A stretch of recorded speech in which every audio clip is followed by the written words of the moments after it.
Well, hello everybody. Hello, if I can say it properly. Chaz Draycott here for the Prototype Cup Germany second race of the weekend. And I'm really looking forward to getting these LMP3 cars back out on track. Absolutely fallen in love with them over the weekend. It's been really cool to see them up close. It's a car that we don't often see over in the UK. We don't have our own sort of championship for them or anything over there. So it's nice to see them out in person and being put through their paces. All the fans and everybody all out live on the circuit. They're even bringing Kiss Cam to the broadcast as well, which is not something I knew that we'd be doing today. But still, it's all about the love around the circuit here at the Nürburgring. It's been an insanely entertaining weekend so far, and we hope you are all enjoying yourselves as well. We'll be going through the grid rather soon. We'll have a look at exactly how they're all going to line up in this one. We have 11 cars out on circuit once again. And after a win yesterday for the number 24 Reiter engineering machine of Freddie Hunt and Mads Seilerhaug, they're going to be looking to doing just the same today. Good afternoon, everybody in the YouTube chat as well. I'll be trying to keep up to tabs with all of you lot watching along as well as the race goes on. But I will be doubling my phone up as a, not sort of timing screen, but maybe just a look at some of the standings and other information as well. Another Kiss Cam brought to us here on the circuit. I think that's a fantastic addition. It's normally something you only really see it maybe football or baseball over in the United States. But to bring it here at the Nürburgring is wonderful. We had a bit of a delay to proceedings. One of the races a little bit earlier in the day got pushed back due to a red flag. And there is the 10-minute board going up in the air in the pit lane as well. So not too long to go now. That's 10 minutes to the start, which means that the pit exit is open. And the first car out is the Müllner Motorsport Duqueine D08, making a phenomenal noise as it leaves the pit lane.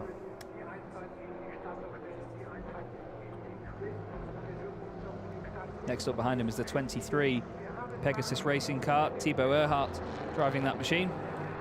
And here's a look at your grid. Look how close some of the times are from second downwards. Berke, Bezler and Marvin Dienst starting the number 7 car on pole position, TalkSport WRT. Next up is going to be Gary Hauser and Sebastian von Gartzen in the number 12 machine, ahead of the 2 from Conrad Motorsport, the gorgeous Ginetta G61 LTP3. Then we have the Reiter engineering car number 24 next up, ahead of Fricadelli Racing, the invitational entry for this race meeting.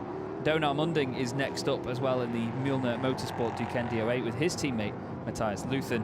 And then the number 33 car in 7th with the number 5 of Speed Factory Racing, Giorgio Rosa, starting that car, I believe, ahead of Jakob Erlacher. And then on the back row of the grid will be, sorry, the number 70 is the next up actually. It's Earl Backer, sorry, Gephardt Motorsport. Then we have the 72 Koiranen Motorsport machine on row 5 joining them, and then Thibaut Earhart at the back of the pack on his own in the number 23 Pegasus racing machine.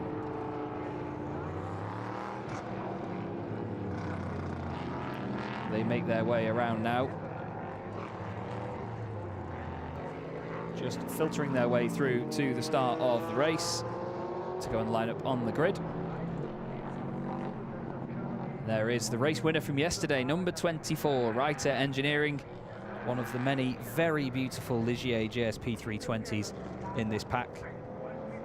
It's great to see that even within a category like this, where a lot of the cars can always look rather similar, you know, they're all built around the same principle, they can look very different indeed and have their own beautiful different looks about them.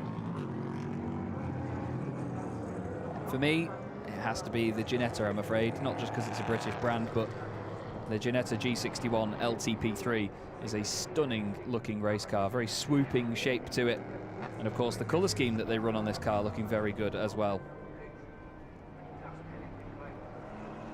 It does look like that rear wing is a lot lower though, doesn't it, compared to some of the others. It doesn't look like it's as tall a rear wing because of the cyan and sort of teal colour along the top of it. It does look like they're running what's called a skinny wing as well, so it's a little bit slimmer than some of the others. Maybe a bit of a low downforce setup on that car. Some of them look a lot taller and further away from the monocoque in the middle of the chassis. I can hear them all revving now outside my window as they build up the revs and then put temperature into the brakes by accelerating briefly and then braking hard just to get the brakes initially warmed up. And the number 2 car makes its way to the second row of the grid. According to my grid sheet, it's Maximilian Hacklander that's going to be starting that car. Freddie Hunt joining him on row 2. It's going to be Marvin Dienst in the number 7 Ligier at the front, with the number 12 Duquesne D08 of Sebastian von Gartzen joining him. There's the number 12 car, the Racing Experience. And their racing has been an experience so far. They've had some very lively races in the campaign.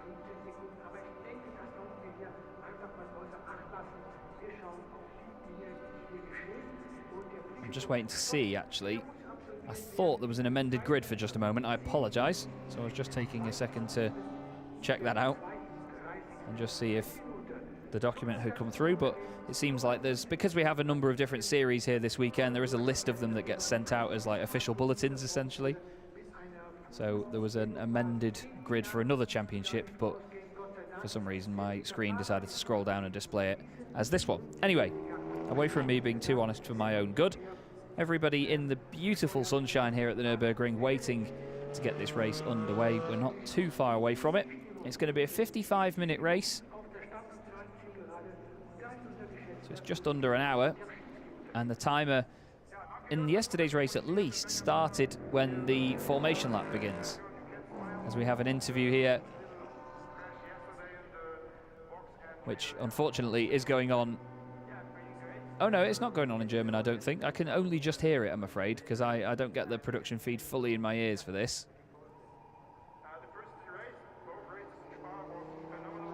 But I believe this is Berke Bezler that we're speaking to. And of course he's looking forward to a strong start in the number 7 car. They've got a lot of work to do though to outdo themselves from yesterday, because let's not forget that the incident into the pit lane was unfortunately Berke losing the rear end.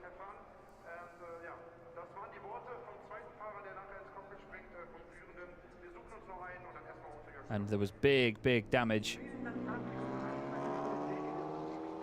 which unfortunately took them out of the race.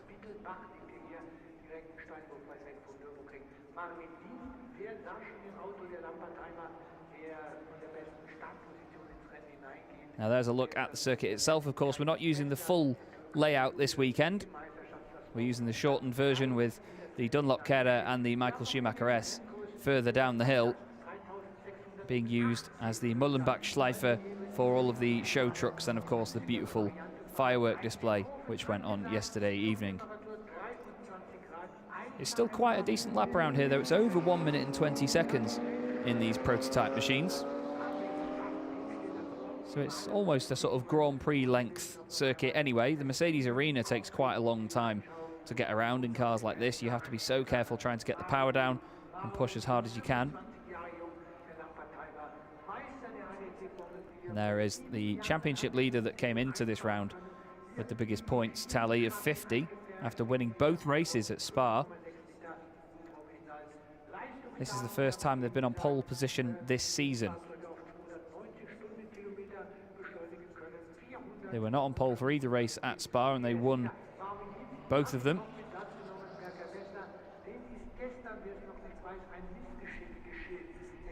So doing a good job from further down in the order, just by a little bit anyway.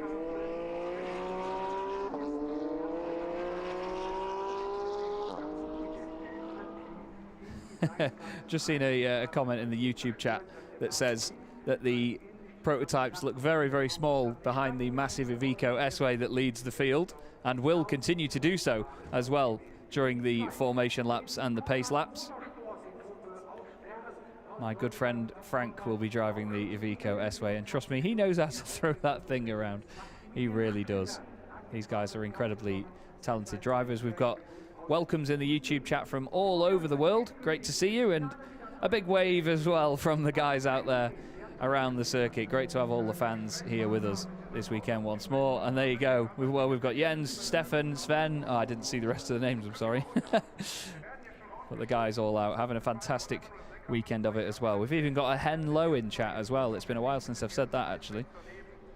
But still, I love it. We've got people in the chat from Thailand, Greece, Alabama, Canada, Rhode Island as well. Great to see you all. Absolutely great to see you all.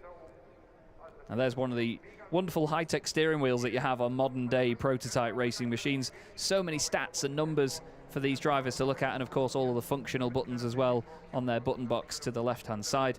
You can figure out and configure so much in these racing machines over the course of even just a 20-minute race. You know, you can change the brake bias as the tyres start to wear, maybe get a little bit more rotation from the rear end. If you want the car to dance a little bit more on the way into the corner, you shift the brake bias further back. If you want it to be a little bit more stable, but you have to brake a little bit earlier, then you want to shift the brake bias to the front and hope that you do not continue to lock up the front two wheels, or at least the inside tyre as well, creating a big old flat spot and making whatever corners you then go through after that feel absolutely terrible. But these cars, certainly absolute powerhouses, big beefy V8s in the back end of them, powering them around the circuit, and lots of aerodynamics on them as well, but they still behave like they're a very heavy car. You know, they're not as quick as the LMP2s, obviously, in the category name. You know, they're a subcategory to LMP2s and of course the hypercar regulations that you now see in the World Endurance Championship. But they are still very pretty machines, aren't they? Real proper prototypes. And to be honest, I think they are one of the best sounding racing categories in the world right now. That's the 23 Pegasus racing car of Thibaut Earhart. He's going to be starting at the back of the grid, and it's a one-man entry as well. So he will not be having a driver change in the pit stop or anything like that. He'll just be enjoying the race fully on his own. And our marshals guiding our cameraman out of the pit lane as the field gets going. We've got more hellos in the YouTube chat. Welcome everybody, welcome indeed. My name is Chaz Draycott and I am absolutely over the moon to be out here at the Nürburgring in the beautiful sunshine, commentating on primarily the Goodyear FIA European Truck Racing Championship, which is the headline act this weekend. But it's also great to be able to cover the Prototype Cup Germany for the ADAC. They've been very kind and asked me to come along and continue to provide my commentary in English over their wonderful racing series. So just to recap the grid for you all then. Pole position goes the way of TalkSport WRT, the number 7 car. There it is on pole position. Alongside them on the front row is the number 12 of Racing Experience, that car being shared by Gary Hauser and Sebastian von Gartzen. Third place, Maximilian Hacklander will be starting the number 2 Conrad Motorsport Ginetta, which finished yesterday's race in second position after an impressive final stint. Then it's the number 24 Reiter Engineering Ligier, which won yesterday's race, starting in 4th position. Behind them, the invitational entry, Fricadelli Racing's number 30 Ligier as well. The 21 Duquesne is next up of Milner Motorsport. Behind them on the 4th row of the grid, we have number 33 Rinaldi Racing, joined by number 5, which is Speed Factory Racing. Row 5, the final full row of the grid, is headed up by the Gebhardt Motorsport number 70 Ginetta, and then the 72 Koiranen, I'll still get it right one day, Koiranen Duquesne D08, Sebastian Arenram on the timesheet for that one. And then at the back of the grid, as we saw a moment ago, all on his lonesome, bless him, is Thibaut Earhart in the 23 Pegasus Racing Ligier JSP 320. Easy for me to say.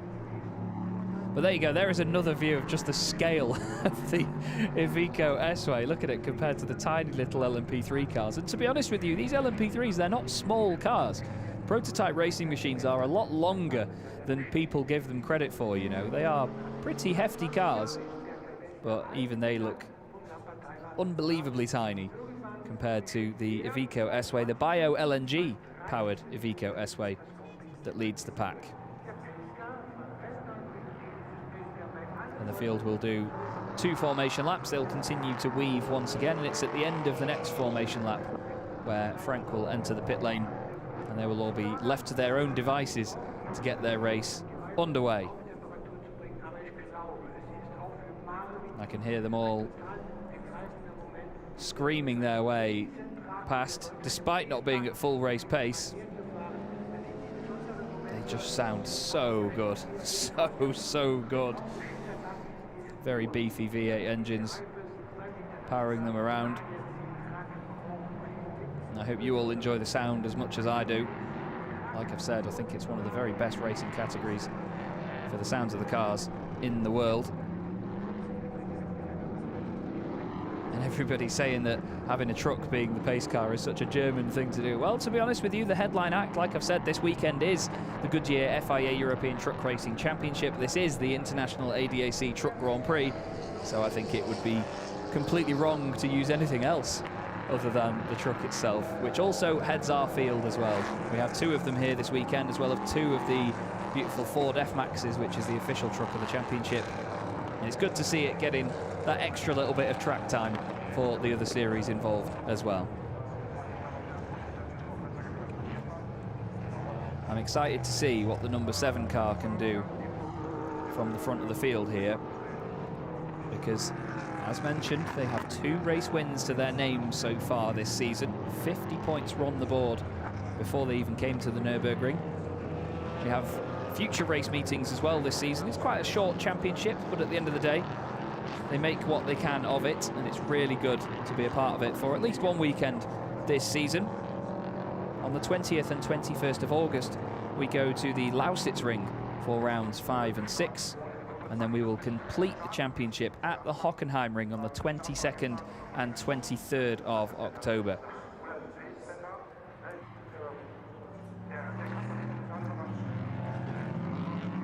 Beautiful sunshine lighting up the entire circuit, and all of these cars glowing in the heat.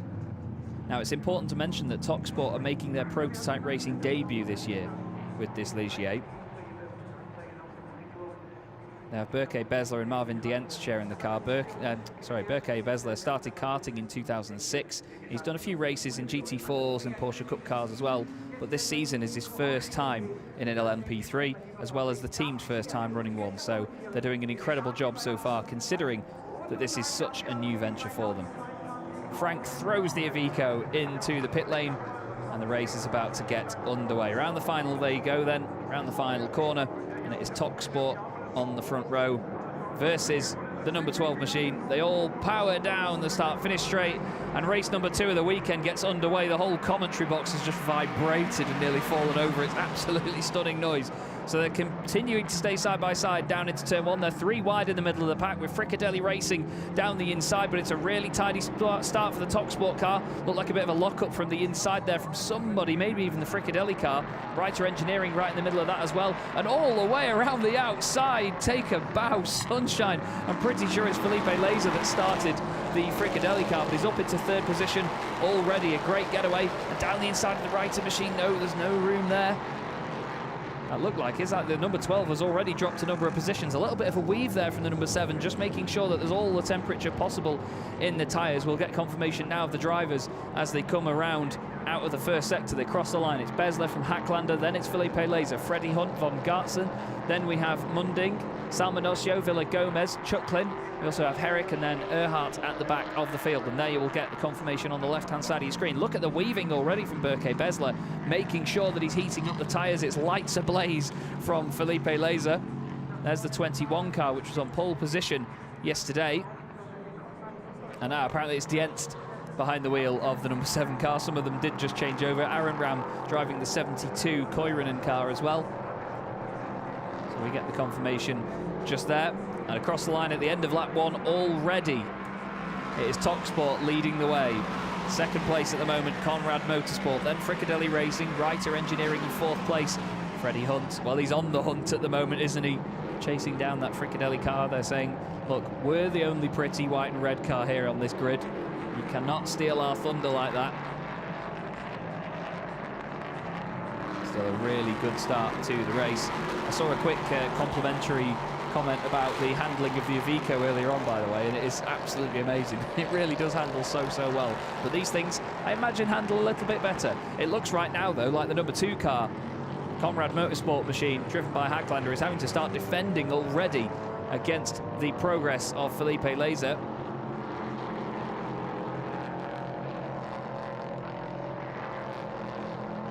as they make their way around the end of the lap. Looks nice and tidy. But it's a great start by Marvin Dienst, absolutely flying, using all of his experience at the front of the field to try and break away. He has over 150 race starts in competitive racing. He's raced in Formula 4, GT3, he's raced in the 24 Hours of Dubai, and of course in the 24 Hours of the Nürburgring as well. So he certainly knows his way around this place. And look at this, a little bit further down the order. This, I believe, number 12 of Von Gartzen, just ahead of Matthias Luthen, then Aaron Ram, and then Villa Gomez, not too far off the back of this either. Apologies, it's not Von Gartzen and Luthen. That is actually Villa Gomez ahead of Aaron Ram. And then Chucklin was just behind, and they're side by side for second position. That is Felipe Laser going past Max Hacklander. And apparently the start was absolutely fine, so there will be no further action from that. Everybody making a nice tidy start and getting away. And all of a sudden, Hacklander is now under more pressure from Freddie Hunt, the man that crossed the line to win yesterday's race. Suddenly it's looking very menacing, isn't it, that Ligier all over the back of the Ginetta.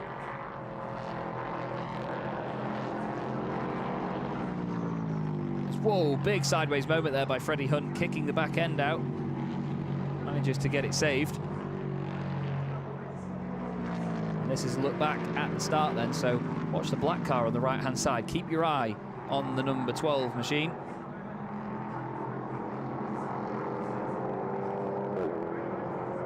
As they go down towards turn 1, they just get hung out to dry on the outside. Everybody just piles in down the inside of them. Where did the actual loss of positions come? Because they still looked all right. They looked like they were third at this point. Frickadelli go all the way around the outside. And then I think Freddie Hunt then dives back down the inside. He does as well. Gets it done very nicely indeed.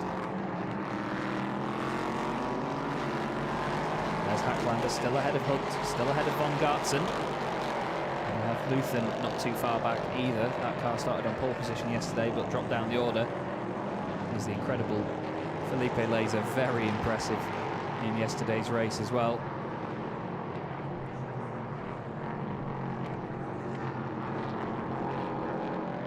Hacklander there in the Ginetta in second position.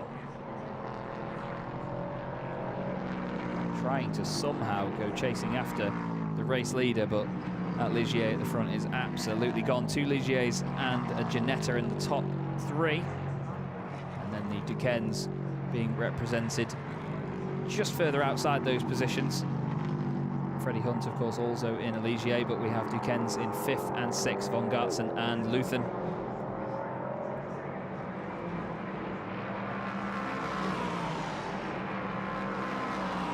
It looked a little bit squirrely, actually, there into the final corner.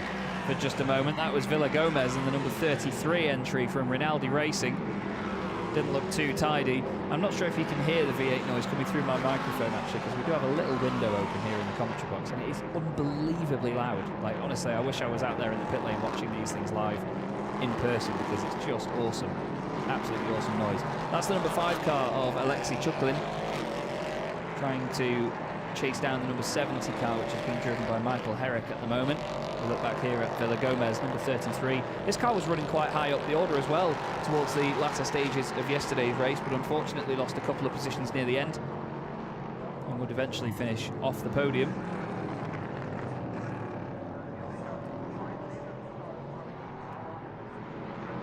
Matteo Villa Gomez, 11.2 seconds off the race leader before they hit that last sector beam. Still doing a good enough job so far, chasing after those championship points. There's your race leader, Marvin Dienst, in the number 7 Top Sport car. Felipe Laser trying to go chasing after him. Then we have Hacklander. And then Freddie Hunt in the hunt indeed. He's not as close as he was before, though. Maybe just settle into a bit more of a rhythm at this point. All of the interviews that we had yesterday with the drivers that I did my best to translate were all along the same theme, really. It's all about looking after the car in these races. You have to be oh so careful all of the time.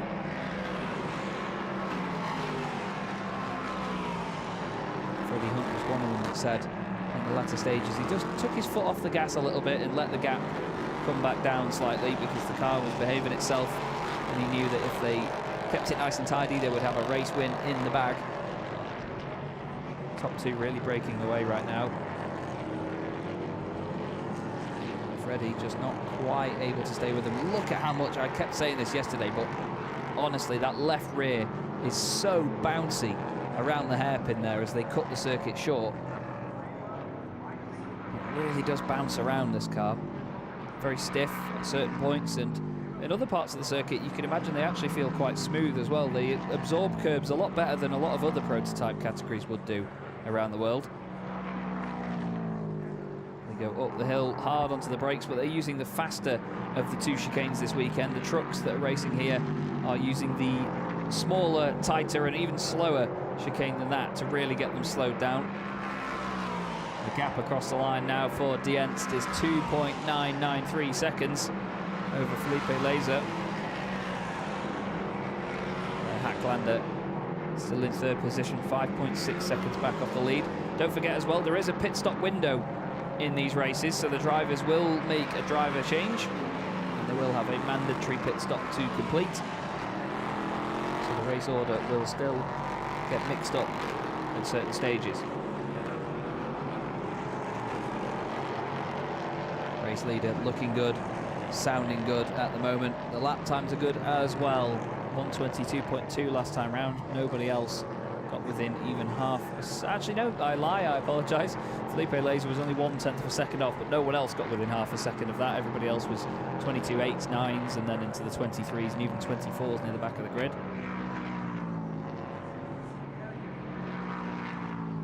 There's a little trio developing here for third position. So Hacklander, Hunt and von Gartzen getting closer and closer together.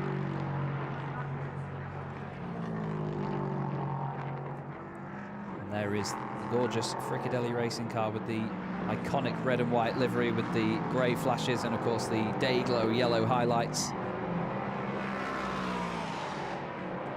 They rumble their way down. It's like a thunderstorm on wheels.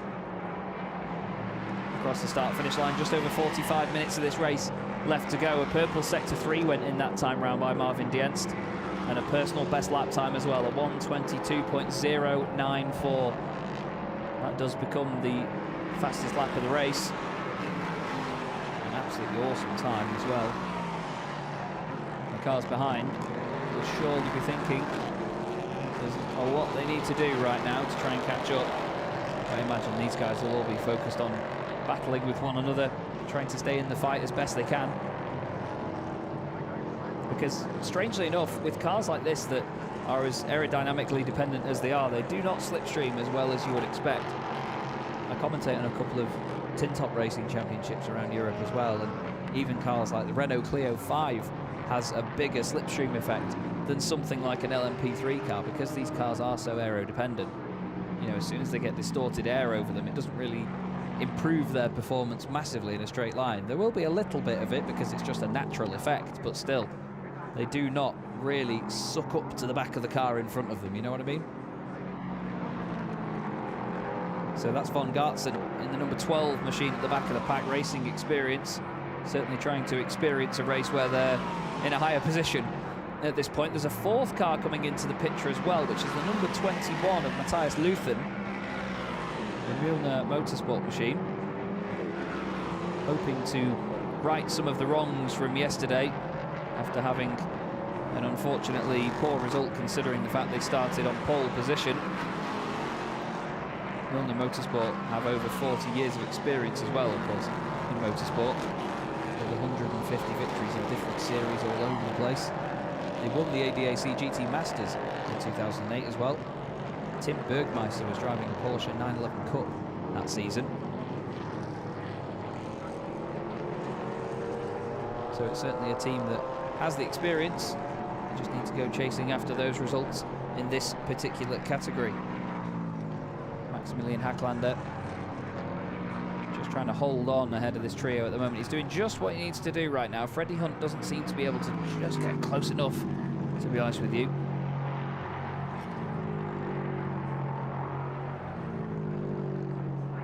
right now, I'm pretty sure that Hacklander will be hacking on. He'll be really trying to push just to get them out of his mirrors, you know, just to take off that pressure. It's easy to say that you don't focus on the drivers in your mirrors, but honestly, as a racing driver, you're always checking your mirrors, seeing what's going on around you, seeing what's going on behind. If a racing driver tells you that they can completely ignore their mirrors and look forward, though, I have to say they're not telling the truth. There's the very pretty Duquesne DO8 machine of Matthias Luthen, Mühlner Motorsport, as mentioned. Through the Mercedes arena once again, you can see a big wobble there actually through turn 2. It does go over the crest of a hill, so it's easy to spin up the rear wheels under power through there.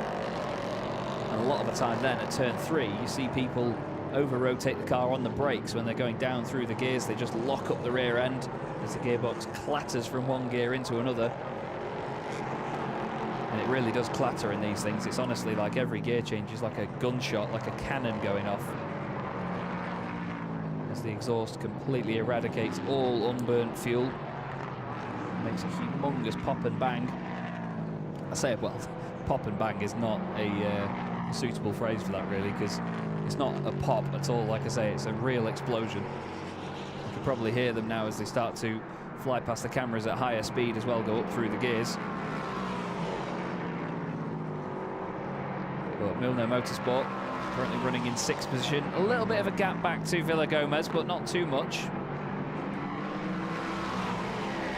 In fact, Villagomez's car is closer to Luthen than Luthen is to Von Gartzen ahead of him.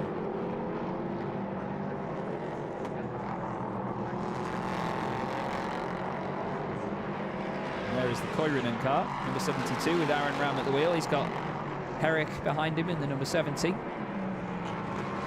then the Ukrainian driver, Alexei Chuklin, in the number 5 Speed Factory Racing Ligier. He's sharing that car with Giorgio Rosa this weekend, the Italian. His teammate was originally the Spanish driver Santiago Concepcion Serrano.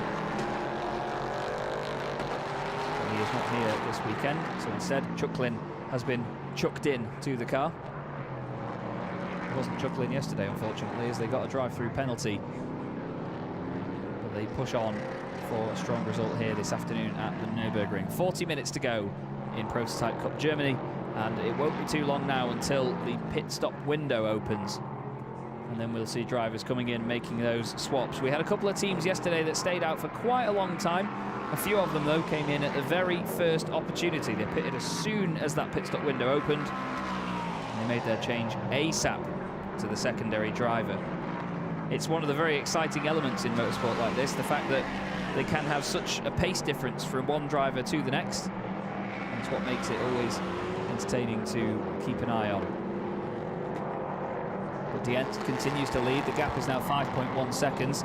Villagomez did a purple sector 2 on that last lap. The time was 21.1 seconds through that middle sector. A really good time indeed.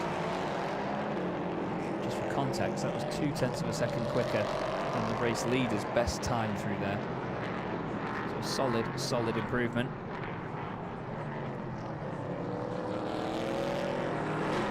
Continue to watch now. Chuklin in 10th position, chasing down Michael Herrick. Certainly an intriguing battle, because one corner they seem to spread out a little bit, and then the next corner they seem to close up once again. So it's definitely swinging one way then the other. The gap is never the same on the timing screen, normally anyway, but now it's varying even more so. Towards the final part of the lap they go. The race leader already coming through down the start-finish straight.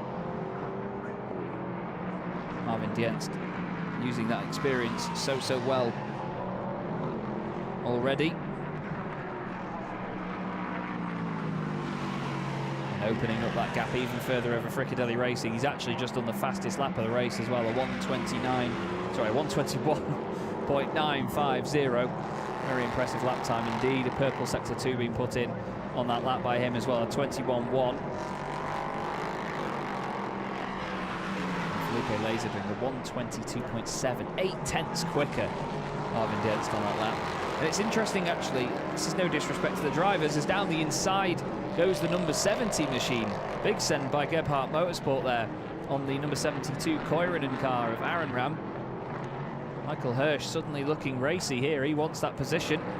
Looks like Aaron Ram might not have had a good final sector, actually. Just going to check the two of them out. No, just over the course of the lap, he was about 1 to 2 tenths slower in each sector over the previous lap. So he's just gradually losing time rather than making one big mistake.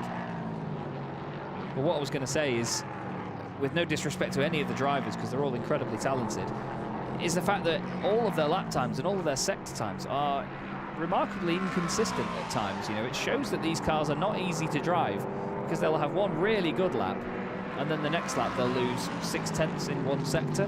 And it happens quite often, actually, in these cars. So it's intriguing to see that they are not the easiest things to drive, despite being a sort of entry level into prototypes and, of course, endurance racing as well.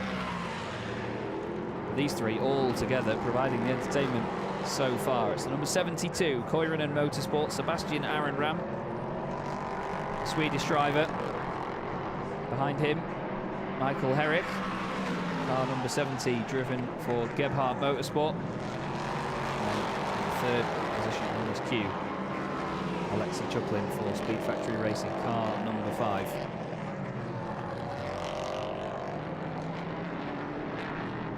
Through turn 2, over that crest they go. You can see just how much it drops down the hill, hard onto the brakes into the left-hander. This is where a lot of people have trouble. The cars feel like they oversteer like mad through there. And then all of a sudden, when you get on the power and kick the back end out, it can really catch people out, you know, especially when you then transfer the weight from the left to the right and you go the other way through the right-hander on the way out of the Mercedes-Benz arena.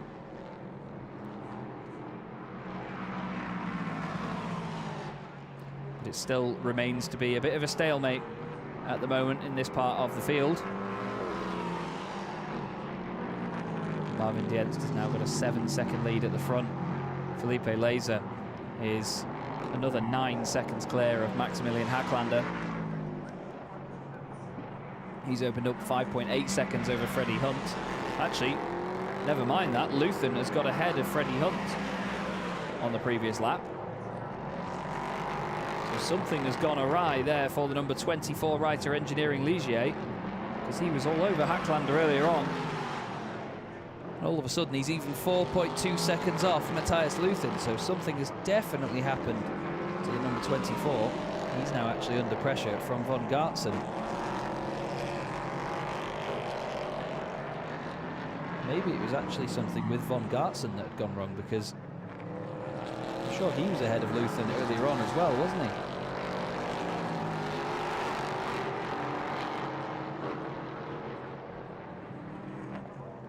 Intriguing indeed. Hopefully we can find a replay or have a look back at that in one form or another as the race develops. But there's certainly been a big shuffle inside the front end of the field. Now Marvin Dienst has just crossed the line. That's how far ahead of these guys he is. There's a good 38, 39 seconds clear of these lot. Felipe Laser next up, straight as a laser down the straight, 7.4 seconds back. Koiranen car, Aaron Ram looking a little bit more comfortable at the front of this three right now. As here is the three-way tussle between Freddie Hunt, von Gartzen and then Villa Gomez. Certainly something has gone on. It doesn't look like there's any damage that we can see anyway on the Ligier or even the Duquesne. Anything missing, any scrape marks or anything. It's a remarkably immaculate car. It's the number 24. Normally white race cars are a bit of a risk, because as soon as you have anything happen to them, they can look pretty banged up.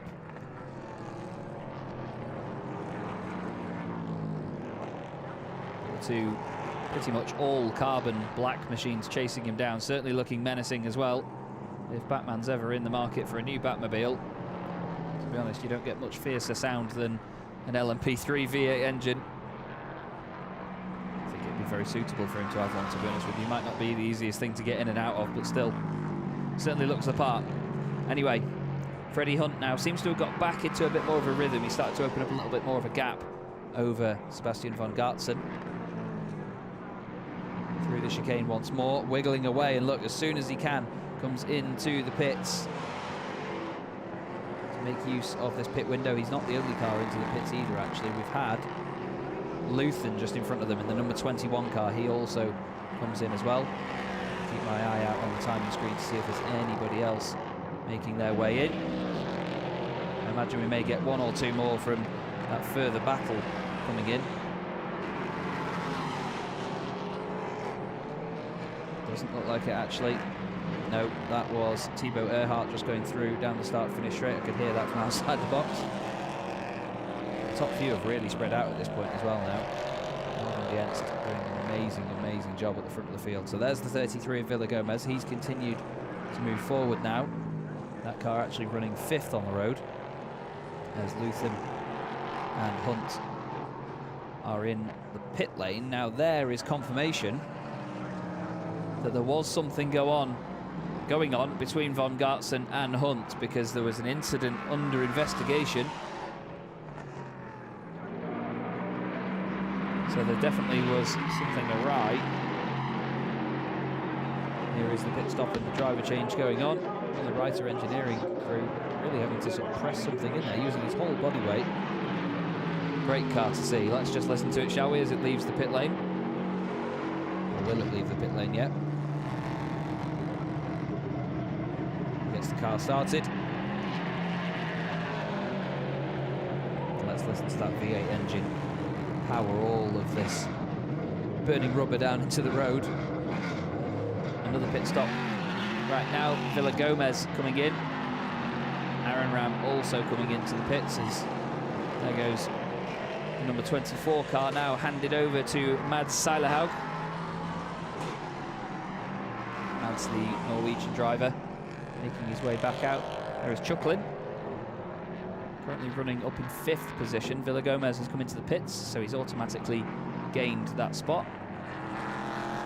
Fantastic looking livery on that car as well. Very contrasting colours, really bright day glow, sort of yellowy green, fluoro yellow as we call it.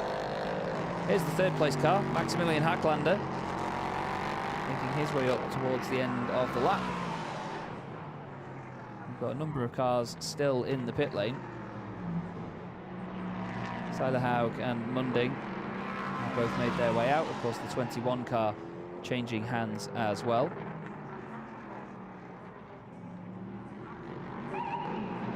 Get a nice close-up view of another pit stop taking place there. The Rinaldi racing car, number 33, ready to leave the boxes. In the main shot, you see the Fricadelli racing car, number 30, Felipe Laser, still in 2nd position. He's going to be handing that car over to Klaus Abelin in the not too distant future.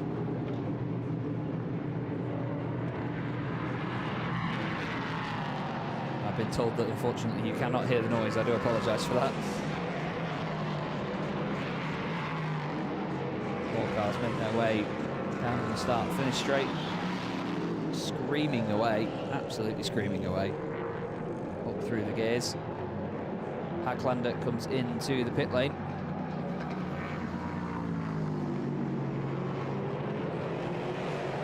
Dienst has stayed out, Felipe Laser has stayed out as well.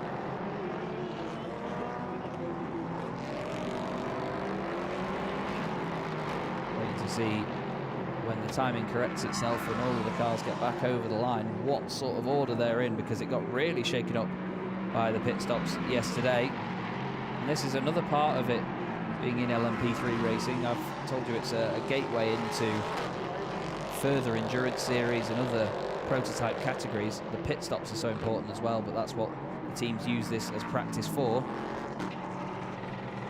This gets them used to providing driver changes, or performing driver changes anyway, in this type of car where it's all very cramped, all very small, hard for drivers to get in and out very quickly.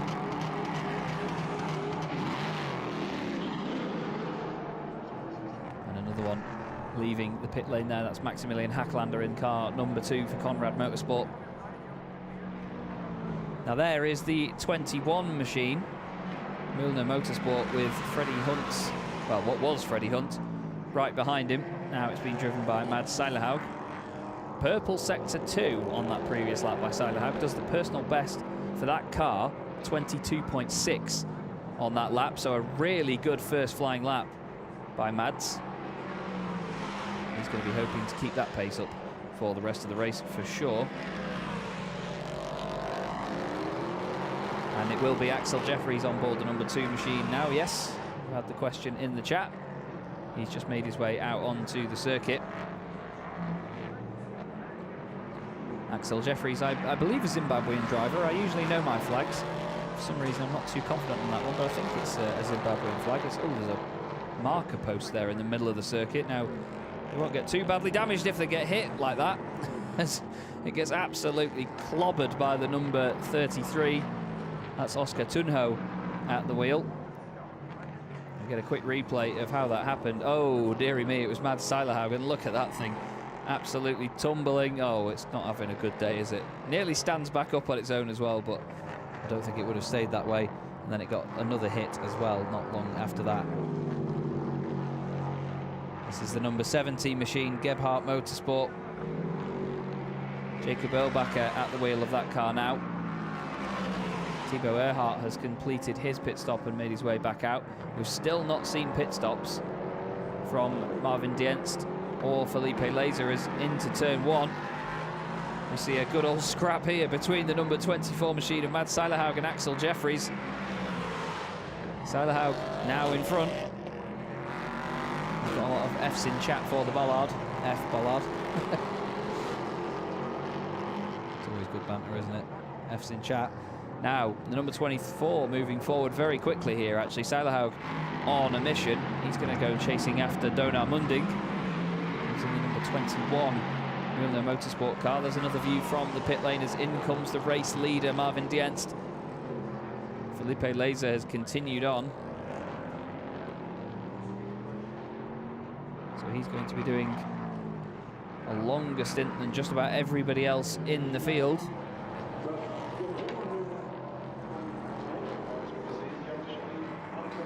We see now the number 5 of Chucklin making his way round. I know the timing still says that car is in the pit lane, but it's not triggered a full lap yet since they've had the transponder changed, of course, to that particular driver. The information gets picked up per car. It's very clever how it all works as well, especially with pit stops involved. There's the gap now between Seilerhaug and Axel Jeffries. Donar Munding isn't too far up the road though. There you just see him coming out of turn 1 as he goes out of shot. Race leader completing the pit stop. Marvin Dienst is going to hand over to the young Turkish driver Berke Bezler. Berke was fantastic yesterday until he unfortunately put the car into the barriers on pit lane entry. It slid all the way down the barrier and it wasn't that bad, but then it hit a slightly raised part of the barrier and completely broke the rear wing. And that was the car completely done with. Race leader into the pits, Felipe Laser, making his way down pit road, as the Americans call it anyway. And I'm glad that I'm not the only one that thinks these engines sound incredible. Big beefy V8s in the back of these cars. I'm pretty sure that some of them run Nissan Nismo V8 engines. Pretty sure the Ligier JSP 320 is a Nissan, yeah, it's the VK56 5.6 litre V8 actually, not even a 4 litre V8, it's much bigger than that. And Duquesne DO8 also using the same engine as well. Some of them have their own, they have their own sort of different rasp about them, maybe just down to how the team is running them, basically. Ginetta G61 also apparently using the same engine, so it is all the same Nissan VK56 5.6 litre V8. So I apologise for getting my facts wrong. A simple Google would have told me that I was not correct, but I'm sure that there were certain prototypes used to use the 4 litre V8 developed by Nismo. Either that or I'm getting my engines mixed up as well. Anyway, Mads Seilerhaug doesn't care how big the engine is behind him right now, as long as it is powering him along in good fashion, which it certainly is. He's up to 4th position. Axel Jeffries is there in 5th. But importantly, the last stop on the podium at the moment is Munding in that number 21 car. Now we wait to see where the race leader is, because Berke Bezler's just going down the start-finish straight, and the Fricadelli car is coming out just in front of them. Not sure if he would have made it out in time, though. I think Berke Bezler was already absolutely flying down the straight, and I'm pretty sure Klaus Abelin will not have held on to the race lead. This is third, fourth and fifth coming down the start-finish straight. Donau will be hoping to hold on to a podium position after the disappointment of yesterday's race. But that 24 Reiter engineering machine has looked really good all weekend. It may not have qualified quickest at any point, but I tell you what, it's been certainly amazing on race pace when it comes down to it. And the race lead, yeah, is very, very close, but it is the number 7 that is leading the way. It's just not been updated yet. Sometimes it does take a little bit of time. Whoa, big moment there for Mads Seilerhaug. Kicks up a lot of the dust. Manages to keep it all nice and tidy on the exit, though, and into the following corner. And actually, no, the race lead, according to the trap map now, is Klaus Abelin. But I'm going to wait and see. They're just about to cross the line. Usually it takes the full lap for it to update properly. Yeah, their transponders are doing something very strange. No, this is why, because they keep changing rounds. They are completely together. Klaus Abelin leading the way. Berke Bezler trying to go around the outside this way and that way. I was keeping an eye on the track map and where the transponders were, but as they trigger the sector times, the number 30's transponder seems to be creeping around the circuit as if it's barely moving. It's been overtaken by a number of cars already on the map, but we can clearly see it right in front of us here now. Now it's in camera shot. Anyway, Berke Bezler gets a great run on the right-hand side out of the arena.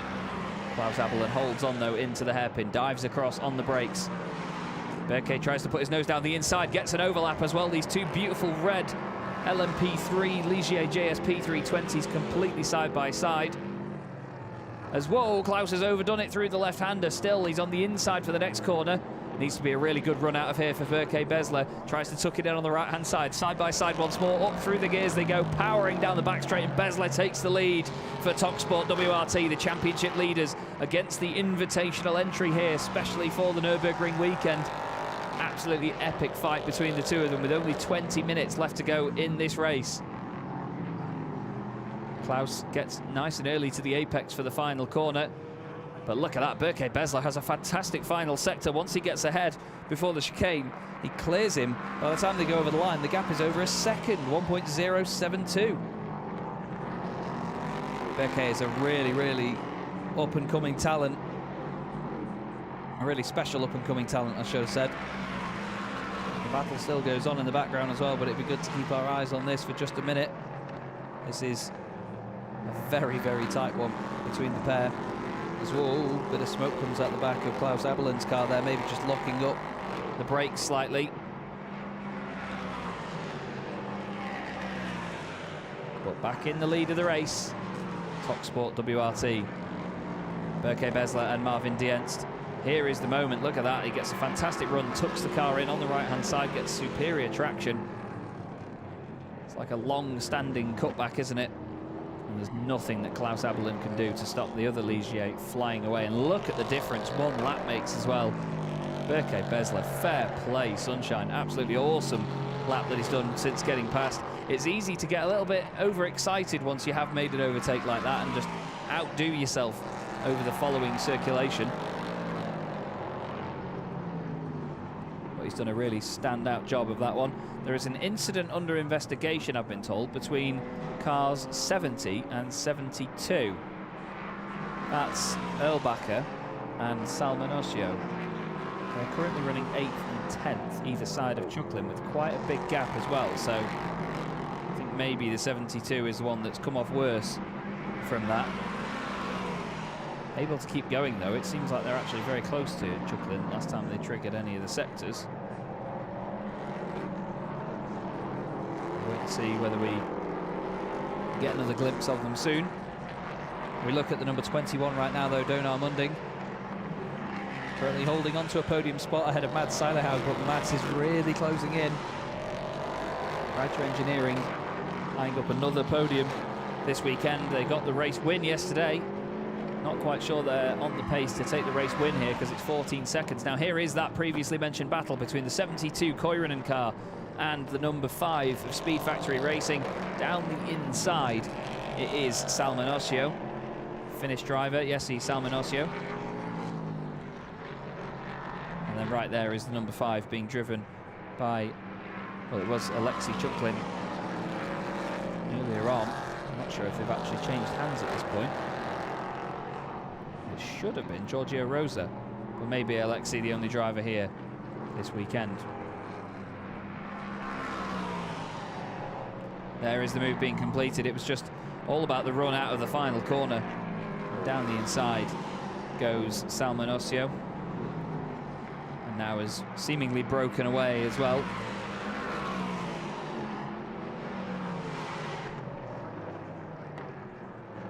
And the Duquesne has started to disappear over the horizon. Look at the speed they carry down here, down the back straight. So impressive. It's great to watch. Speaking of impressive, Bezler in just a couple of laps has opened up his race lead to 6.8 seconds over Klaus Abelin as well.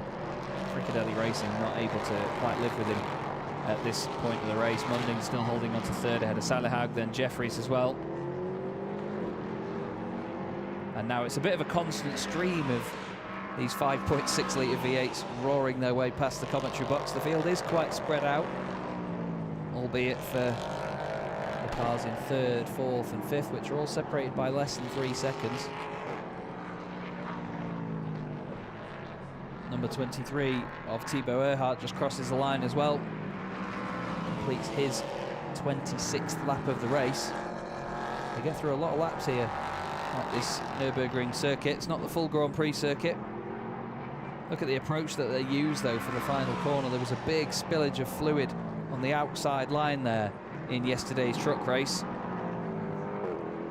There was a huge hole in one of the engines because of that, and a lot of the cars and trucks and teams are all avoiding that wider outside line into the final corner now as a result of it.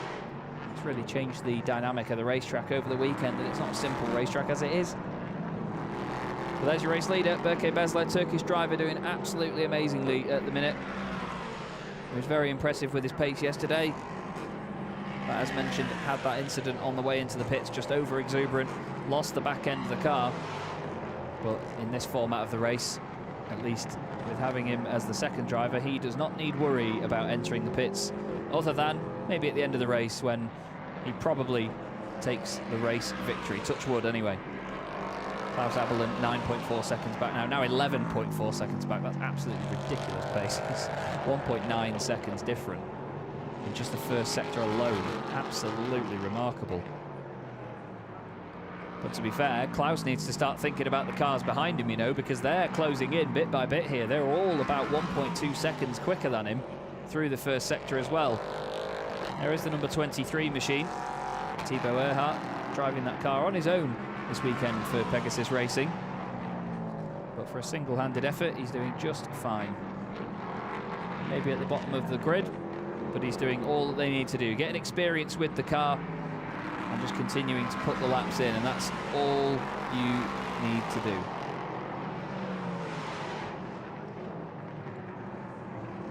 Hopefully the championship continues to develop as well and gets bigger and bigger grids as they go on. Now Pegasus Racing, as we see here, have actually competed in the Le Mans 24 Hours 4 times in the LMP2 category. And this LMP3 car is another new venture for them. They're the first French team to enter the championship. Thibaut himself has raced for a couple of years in Porsche Cup cars and a Ligier JS2R. So he's not completely unfamiliar with the Ligier brand, at least. Of course, them being French as well.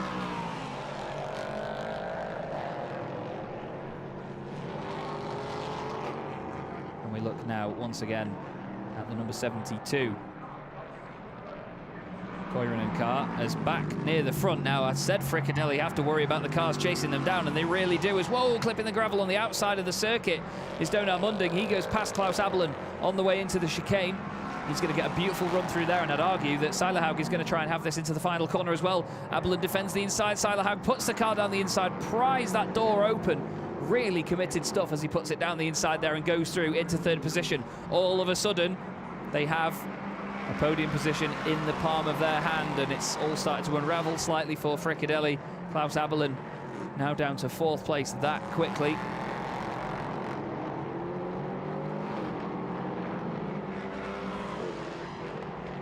Beautiful, beautiful dive down the inside and great commitment. Really strong job. And just for a moment breaking character and directly replying to James in the YouTube chat. I don't actually have the permissions to do so either, to be honest. If I did, I probably would ban them with the use of my phone. Anyway, away from all of that, the race itself between these two is hotting up right now. Seilerhaug can suddenly sense a potential podium.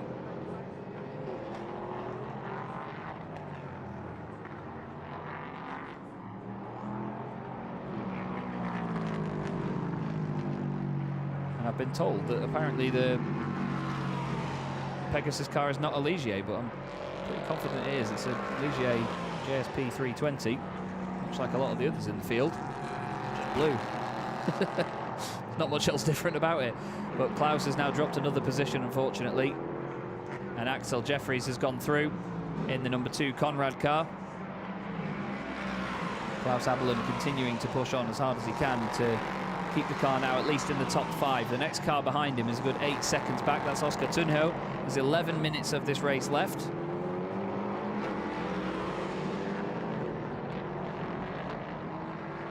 there's plenty of time for things to still change.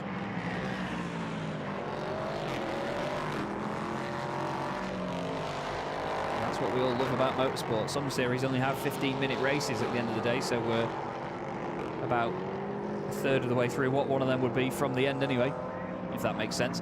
Bezler still leads. That makes sense. Munding still second. Seilerhaug in third, but a great battle is potentially brewing here between these two. Seilerhaug has dropped away a little bit over the last half a lap or so in the Reiter Engineering car, but he's still in touch at least.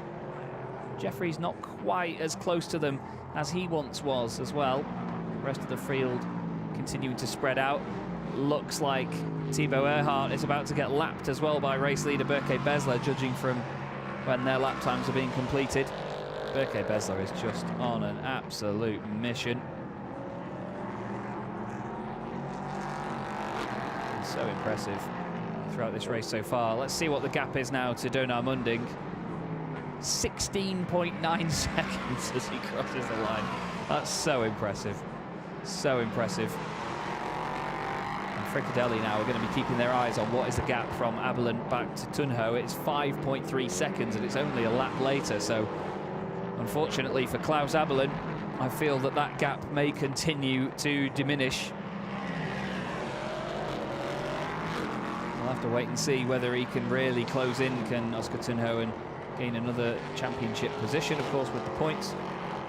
Although, being completely honest with you, and realising that I've realised my own mistake, the number 30 car doesn't affect championship points, basically. It's an invitational car, so it will not take any points for being in 5th. So Oscar Tunho will be classified championship-wise as 5th, if that makes sense.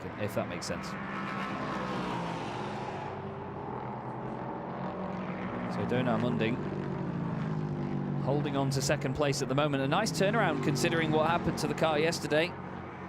Qualified on pole position, but then the car behind it was the one that won the race. The number 24, Freddie Hunt, crossing the line in that car to finish it all up yesterday, but starting the car on this Sunday afternoon. They roar their way down the start-finish straight once more. Jeffrey still 4th, then Abelin, then Tunho. Von Gartzen, look in the background, there's the Fricadelli car, and there is Tunho, the 33 Rinaldi Racing machine. Really clinging on to the back of Klaus Abelin now. Next up is Hauser in the number 12 car, then it's Earl Backer in number 70, Salman Osio in number 72, Chucklin, car 5 for racing, sorry, for Speed Factory Racing. Almost said Racing Factory Speed there. And then Thibaut Earhart at the back of the field for Pegasus Racing.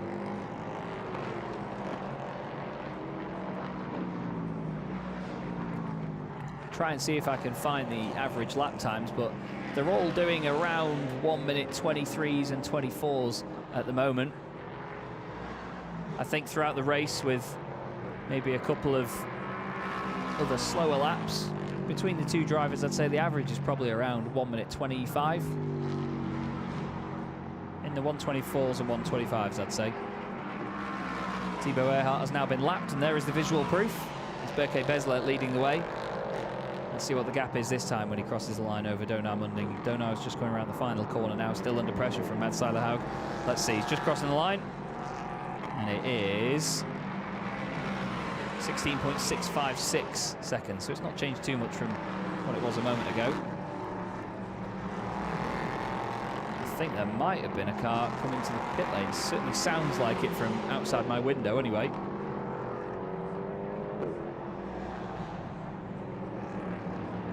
There's definitely a rumble nearby, either that or, to be fair, some of the drift cars that get used as demonstrators here at the Nürburgring, the Falcon tyres machines, they are in the next garage over from us, so they are probably just rumbling the floor slightly. Anyway, 6.5 minutes left.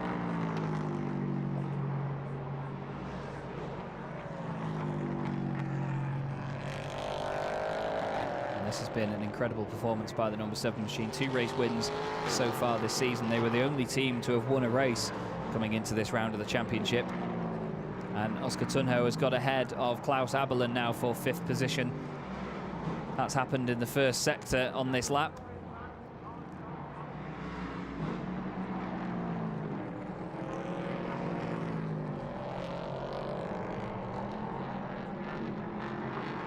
The number 5 car once more on our screen, chuckling just inside the top 10. Salman Osio is a good 12 seconds up the road though, so there's no real challenge there from the number 5 at this moment in time. Closest 2 cars on the track are currently the cars in 2nd and 3rd, about 1.6 seconds between them right now. But they are miles behind this guy, Berke Bezler, and his teammate Marvin Dienst. Marvin getting the car into a fantastic position early on. After the pit stops, there was a great battle with the Fricadelli racing car, but Berke Bezler has just outclassed the rest of the field during this stint. It's incredibly impressive. And after the mistake of yesterday, it's great to see that he can overcome that. He's still a young driver.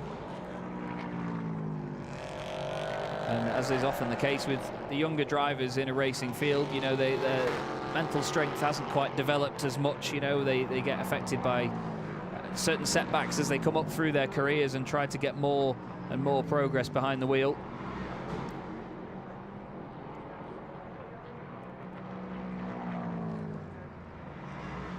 And you can see even, I mean, compared to Thibaut Earhart, yeah, Thibaut may be putting in slightly slower lap times at the moment, for sure, at the back of the field, but just how much Berke has managed to gap him since lapping him only a lap or so ago.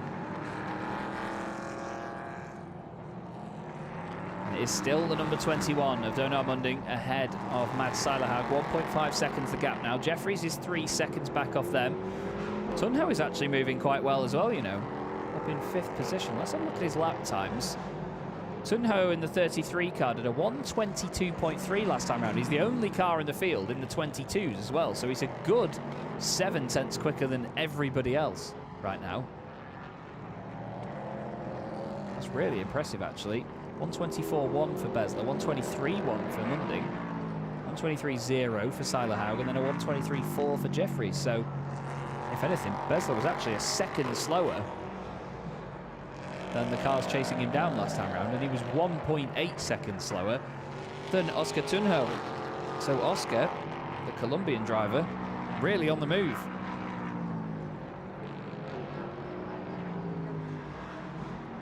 Blue flags being waved for Alexei Chulklin, the Ukrainian driver. Berke Bezler has now 3 minutes left to go with this race, so we should get 2 more laps after this one. I believe they have to do another lap on top of that as well. I think it's 55 minutes plus a lap, although I haven't seen that in confirmation anywhere, actually, to be honest with you. but still. A lot of compliments coming in for the number 7 car as well in how it looks, and it is an absolutely stunning livery. It's a very striking looking car with that sort of honeycomb pattern all over it as well, and the big grey markings down it as well. That red and that grey really works well together actually, doesn't it? And the big DYO branding on the back of it. Certainly a big bold logo like that really suits this car. I mean, Berke Bezler makes it look even better as well, doesn't he, with how quickly it goes. It's an absolute rocket ship this afternoon. Ligier have always made good-looking racing cars, and they continue to do so with this JSP 320.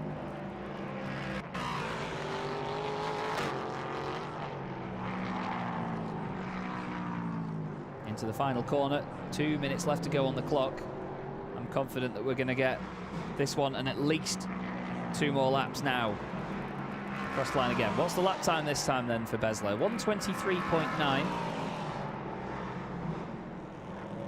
Second, third and fourth are all just coming into the final couple of corners now. So a 23.9 for the race leader.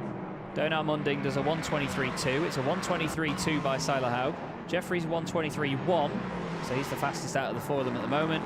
And it's a 1:22.3 for Oscar Tunho. So he is 1.6 seconds a lap faster than the race leader at the moment. He's also 0.8 quicker of the next fastest car in the top 5, which is Axel Jeffries.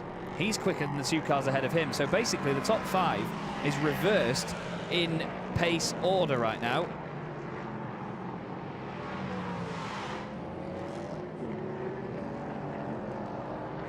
That's very, very impressive.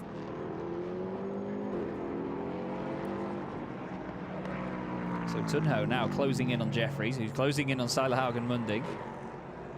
And they are really closing in on Bezler. I think maybe Bezler, though, he's taken his foot off the gas slightly here in the latter stages. He knows that they're on their way to a win. He'll have been told over the radio, can you just look after the car a little bit, just look after the tyres, don't push it to the absolute limit, just bring it home. 30 seconds on the clock as he crosses the line once more. A 23.0, so still a decent lap actually by Berke Bezler there. That's quicker than the cars behind him were going. Mentioned cars are now coming through the final corner. There is the timer counting down. Donar Munding 23.2, 23.3 for Seiler Haug. That is slower than Bezler. 23.0, pretty much matching him, is Axel Jeffries. Tunho a 22.2, another personal best for that car. Another fastest lap for that car. Really impressive right now is Oscar Tunho. Fastest machine on the circuit, trying to go chasing down after Axel Jeffries. He's already on for a top 5. I'm not sure whether he'll be on for a podium. This is, well, hasn't been confirmed as a final lap yet because the timer is down to 0, but I think we get an extra lap after the timer hits 0, so we'll have to see. We'll find out soon enough, I'm sure. Now, there has been an incident reported to the stewards, which is the incident between cars 70 and 72, which happened much earlier in the race. That's El Bakker and Salman Osio. Into the final chicane with 1 more corner to go comes the number 7 of Berke Bezler. Are we going to see the checkered flag, or are we going to see 1 more lap? Yes, the last lap board goes out, so it is 55 minutes plus a lap. I'm a bit ashamed of myself that it's taken 2 races to realise that, but still, I don't want to completely jump the gun in these situations. Berke Bezler 1 more lap.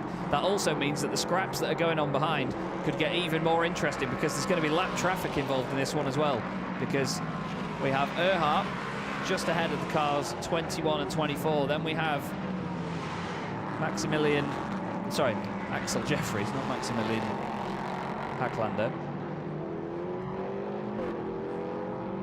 What was Tunho's lap time last time? 22.6. They had a 22.9 actually from Seiler Haug there, so some of them have been able to pick the pace up a little bit more.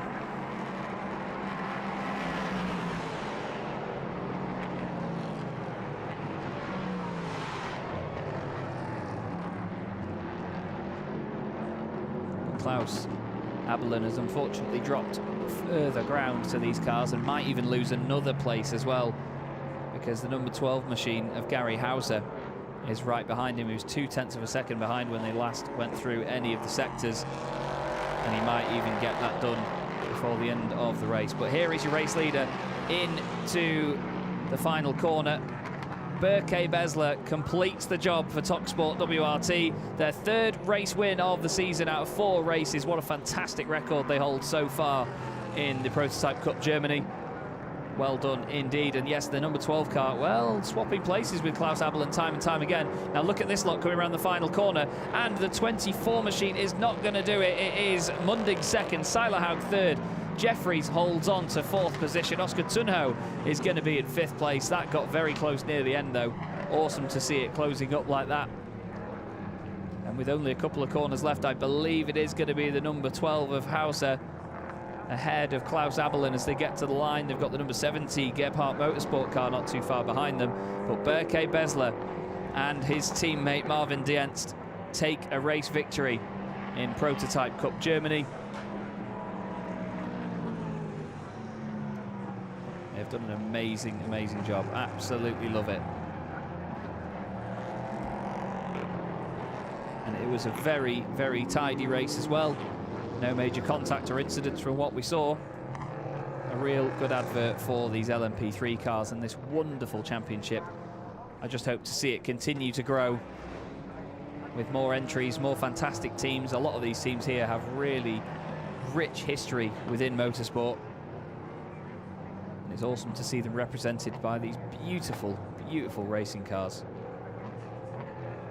But Berke Bezler really makes up for yesterday and that mistake on the way into the pits with a strong race victory for him and his teammate Marvin Dienst. That is the 3rd one out of 4. 75% win ratio in a season so far. That's not bad going, is it? There may have only been 4, but still 75%.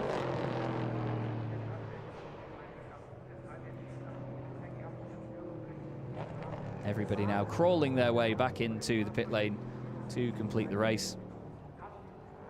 And then, of course, head towards the podium, which is in the back end of the paddock here at the Nürburgring this weekend. They've got it right in front of the fan village and the innovation camp, which the Goodyear FIA European Truck Racing Championship has brought with them.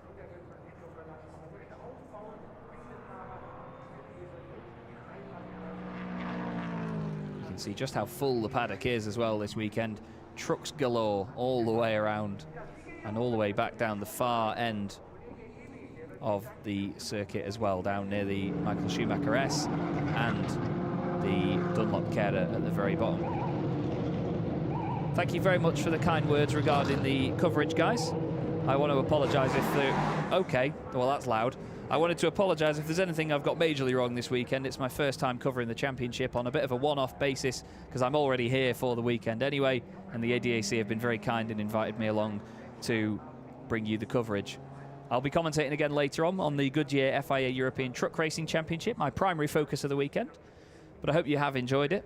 It's also been really good fun to see these cars up close once more. As I said before, there's not really any of them in the UK. My name's Chaz Draycott, and I'll be covering a lot of many different series that you may see all over in the near future. So hopefully you'll be watching or listening to me again very soon.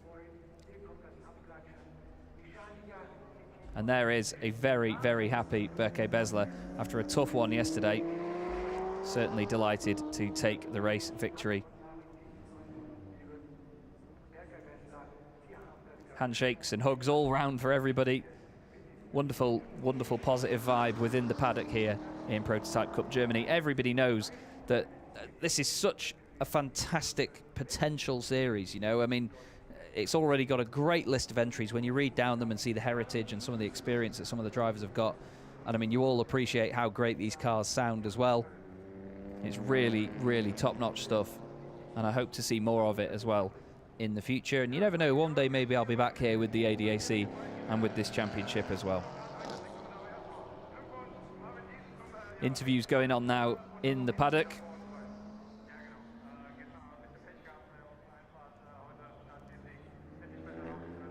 And of course, the race winners, the first to be interviewed, the first to cross the line. And it doesn't really come much better than that, to be honest with you, because it wasn't really much of a fight at the very front of the field in the latter stages. It was a very, very large gap, wasn't it?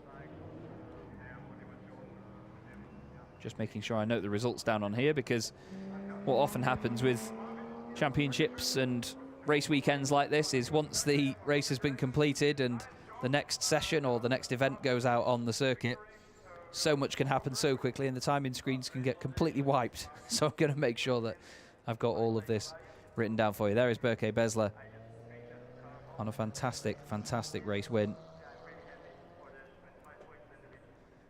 Big smiles as well. It'll mean a lot for him as well because, as I said before, you know, I know I'm repeating myself a lot at this point, but when you're a younger driver and you're coming up through the ranks and you're trying to prove a point, prove to everybody how good you are, especially when it's a broadcasted race as well, it's so important to make sure that everything you do is something done right. And when you have a mistake like Burke made yesterday, which happens to everybody, you know, we're all human at the end of the day, it can really knock your confidence and really be quite the upsetting moment, because you've not sort of just let your team down, but you've let, well, not just yourself, but the team as well. You know, it's very hard to live with, and that's what comes as part of being a racing driver. You know, the mental strength gets developed season after season. There's the two Ricer Engineering guys, Mads Seilerhaug and Freddie Hunt.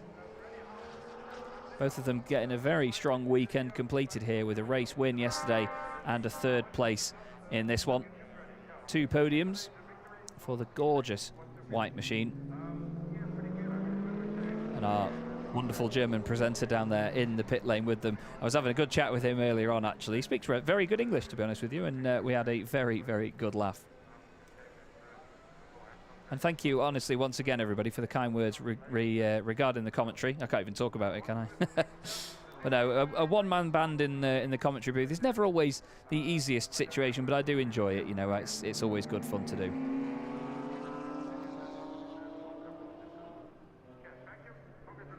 Freddie Hunt there, and incredible image, isn't he? I mean, it's quite scary, the likeness, to be honest with you.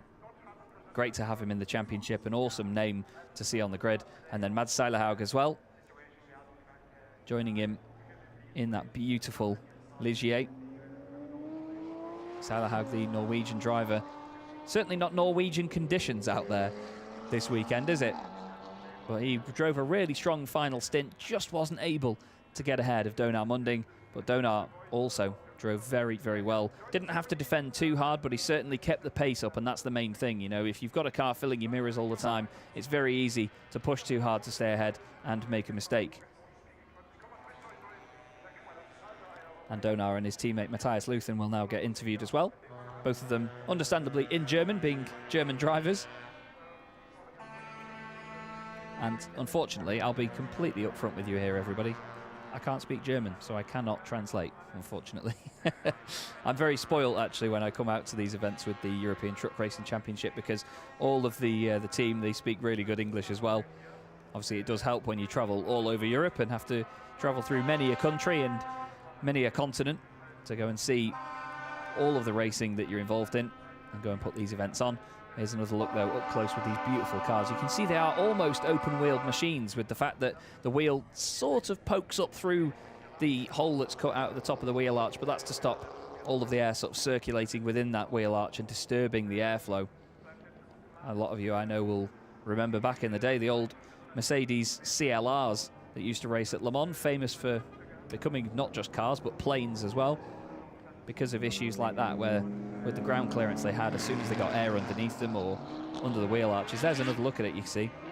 The big cutout over the top means that any air that gets expelled can get pushed back out of said wheel arch and not sort of culminate in that area of the car. And they are all about downforce, these machines. Very sleek, very beautiful shapes, you know, when you do get to see them up close. And if you ever do, honestly, I implore you to really get up close and look around them. They're so well put together, very sturdy machines. And of course, with those massive V8 engines in the back as well, they are a lot more old school, actually. It sounds a bit strange to say, because I know they are modern day race cars, but when it comes to the mechanics of these things, you know, a lot less of them is all about electronics. You know, they are very mechanical machines, which again on its own sounds ridiculous, but the way that they can be worked on and the way that they can be tweaked and tuned, it's a lot more physical and a lot more old school, like I say.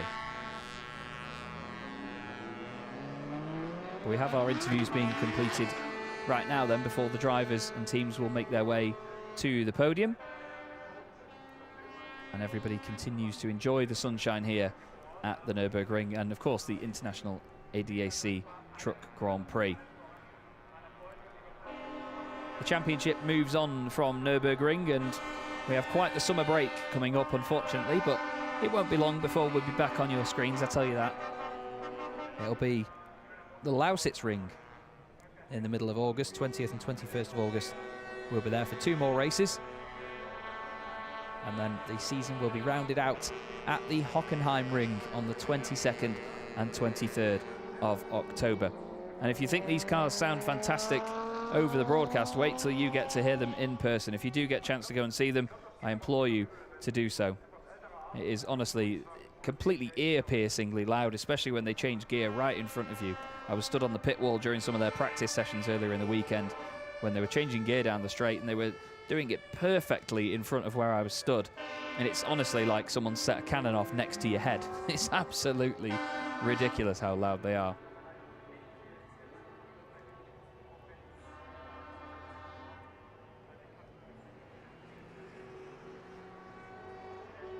So we just wait, like I say, for the interviews to be completed. I'm sorry that I cannot translate or provide the full audio. You can see it means a lot, actually, to these drivers to get these strong results. And this is the thing, you know, a lot of these younger drivers are coming up through the ranks. You know, they're proving a point. They're building their careers on these sorts of races and these sorts of championships. And it's so important for them to get the results, because in future it can mean sponsorships, it can mean more opportunities with more teams and into future championships to do whatever they want to do within motorsport. You know, that's one of the beautiful things about this sport, is there's so many avenues that you can go down within it.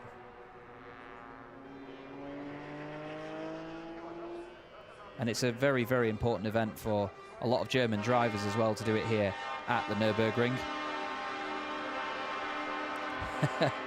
An incredible moment there with both the drivers from the 21 machine run by Milner Motorsport, Bernard Munding and Matthias Luthen. And you can see congratulations all round in the front end of the pit lane here. Now they're being urged to make their way around. There's another Corso going on, which is all of the Ford trucks that we have here this weekend, I believe. Unless it's the Iveco lot that are doing it. So here's your podium. Mads Seilerhaug and Freddie Hunt finishing in 3rd place with Reiter Engineering in their Ligier JS P320. Bernard Munding and his teammate getting a podium for Milner Motorsport in the Duquesne D08. But it is the number 7 Ligier that is top of the pile once more. Berke Bezler and Marvin Dienst absolutely dominant here this afternoon at the Nürburgring in the 2nd race of the weekend. You can see all of the beautiful trucks making their way up through the top of the paddock and, well, sorry, the top end of the Mercedes arena, sorry. There are your results then. Car 7 taking a very dominant victory. 16.5 seconds clear of the rest of the field. Bernard Munding and Matthias Luthen finishing in 2nd place. Then it got very, very close towards the end, didn't it, with everybody else? Mads Seilerhaug and Freddie Hunt rounding out the podium, ahead of Axel Jeffries and Maximilian Hacklander in the number 2 Ginetta. Oscar Tunho finishes in 5th place with number 33. His teammate Matteo Villagomez being very, very sturdy early on. Gary Hauser and Sebastian von Gartzen just about overtook Klaus Abelin and Felipe Laser near the end of the race. Then we have just behind them the number 70 machine from Gebhardt Motorsport, ahead of Koirinen Motorsport, Jesse Salimonosio and Sebastian Arenram.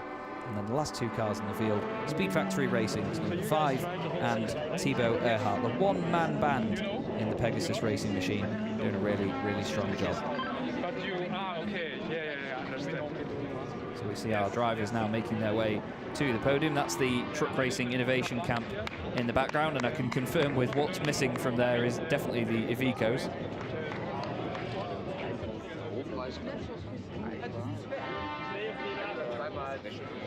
And yeah, honestly, I've seen comments in the YouTube chat saying about the conga line of trucks. They do a couple of what they call Corsos this weekend, where they have a big line of the trucks all parading. It's basically a parade around the circuit.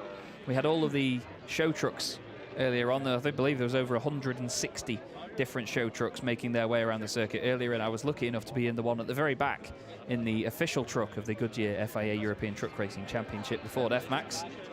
And it was great, great fun. to be a part of that and wave to all the crowd. We even did some donuts as well. Yes, really.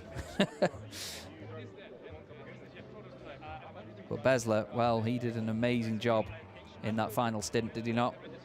Insane pace to really complement the fantastic experience that his teammate Marvin Dienst had put in as well in the early stages. And they have certainly made a very good squad. And if you haven't seen the truck racing before, as I see some comments coming in about that, stick around. Well, unfortunately not on this same YouTube channel, but if you go over to the FIA European Truck Racing Championship YouTube channel, then you will be able to see the final race of the weekend, which is coming up not long after this broadcast finishes, actually. I'm going to be commentating on that one as well. And I'll be running you through all the action until the very end of the day here at the Nürburgring. Again, repeating myself and just telling everyone how much of an honour it is to actually be here. So it's time to bring our drivers up to the podium, I believe. First off is going to be the two drivers from Reiter Engineering. Number 24, represented by Freddie Hunt and Mads Seilerhaug.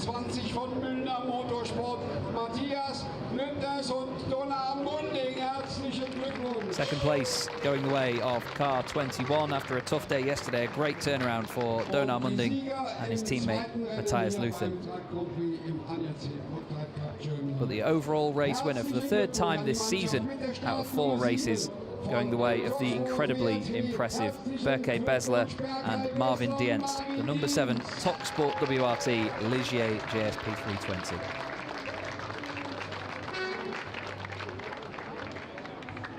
Big round of applause from all of the wonderful fans that we have here in the paddock. It's been very, very busy this weekend in the paddock. It's great to see it.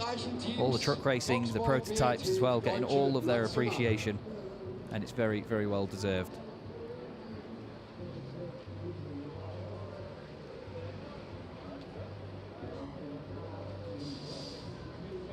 Kommt.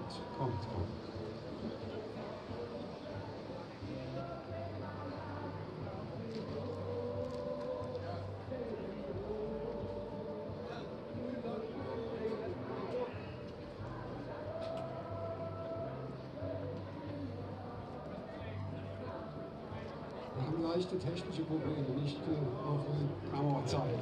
Bleibt ruhig noch ein bisschen stehen. Jetzt!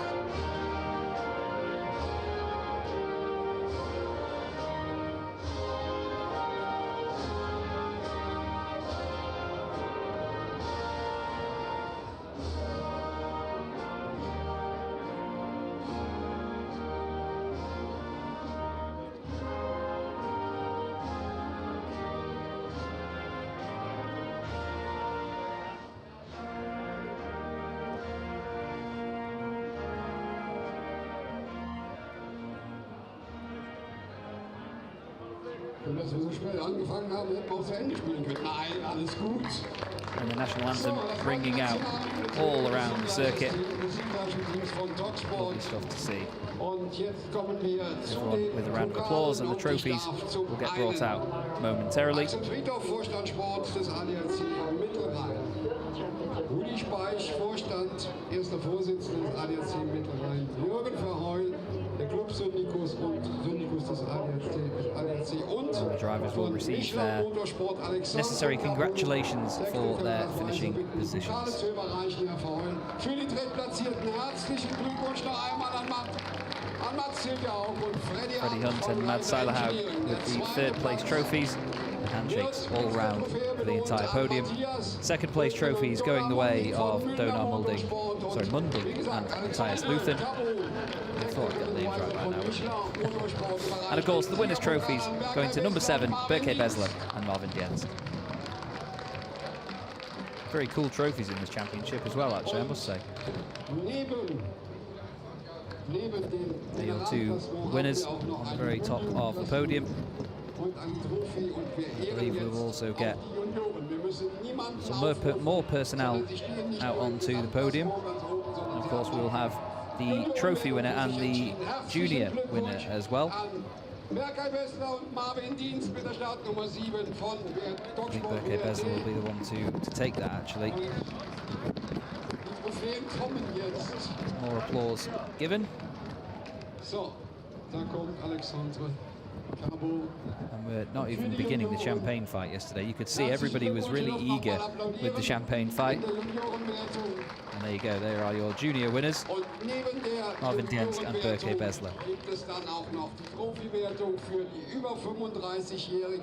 More trophies for the cabinet, and it's in these moments now where they're putting the trophies down. A few of the drivers were being quite sneaky yesterday and starting to undo the champagne bottles slightly and get them ready for the epic champagne fight that ensued. And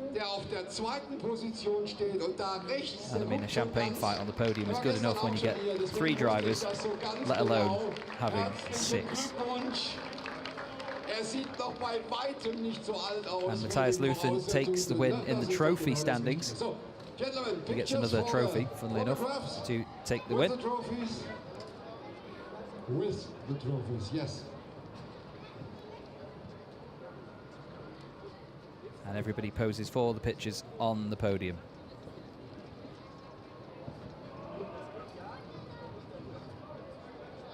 Okay.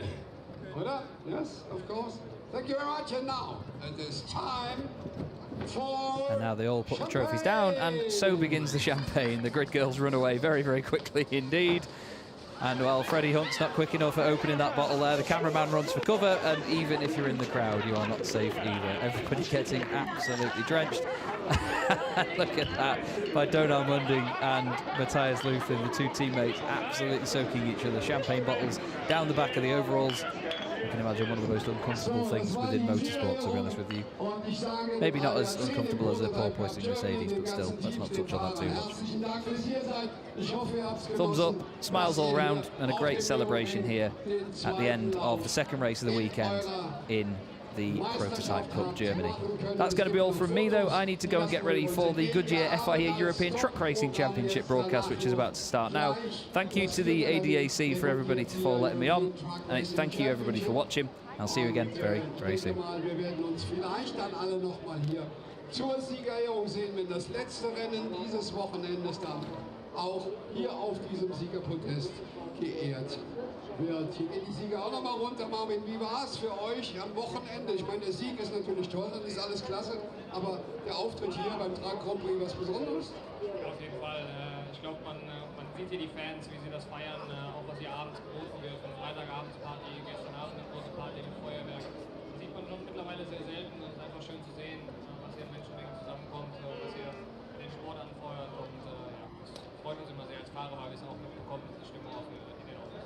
Hat es euch gefallen, merke ich, oder höre ich raus? Ich wünsche euch für die Serie weiterhin alles gut. Ihr habt noch 2 Läufe, wenn ich das richtig im Kopf habe.